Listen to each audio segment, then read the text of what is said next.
अस्सलाम वालेकुम। कैसे हैं आप सब?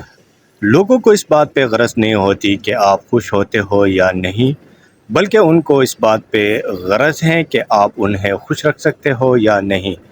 तो दोस्तों, इस वक्त मैं इस्लामाबाद एयरपोर्ट में हूँ। मेरे साथ मेरे भाइयों जैसे दोस्त खान बहादुर खान, फयाज खान और मेरा बेटा अवैस अहमद मुझे इस्लामाबाद एयरपोर्ट से रुखसत कर रहे हैं और मैं दुबई जा रहा हूँ।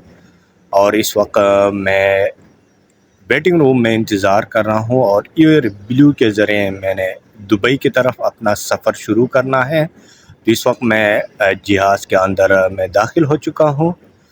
तो यकीनन दोस्तों, आप सब हैरान होंगे कि मैं बहुत ही कम अरसे में तीसरी दफ़ा मैं दुबई जा रहा हूँ। इसकी बहुत अहम वजह है जो कि मैं आप सब दोस्तों को और अपने देखने वालों को अपने अगले व्लॉग में बताऊंगा कि मैं आखिरकार क्यों मजबूर हो गया और मैं पाकिस्तान को छोड़ के जा रहा हूँ दुबई की तरफ।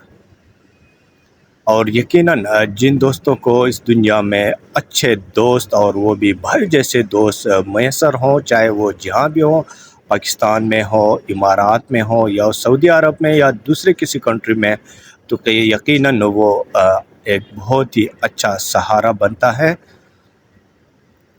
इस वक्त मैं दुबई एयरपोर्ट पहुंच चुका भी हूं और यहां से मैं छोटे ट्रेन के ज़रिए मैं गाड़ी की तरफ रवाना हो जाऊंगा। वहां पे यासर हबीब भाई, मलक परवेज़ और शफीक अहमद, जिनका ताल्लुक़ जो है बहरीन से हैं, वो मेरे इंतज़ार कर रहे हैं और बाहर निकल के उनके साथ जाऊंगा उनके कमरे में। ये ट्रेन आप देख रहे हैं जो दुबई एयरपोर्ट के अंदर ये सवारियों को लेके जा रही हैं। तो ये शफीक भाई इस वक्त ड्राइविंग कर रहे हैं, यासर हबीब और मलक परवेज़ भी मौजूद हैं। तो अल्हम्दुलिल्लाह मैं दुबई बखैरियत पहुंच चुका हूं। अल्लाह ताला आप और हम सबको अपने हिफ्ज़ व अमान में रखे।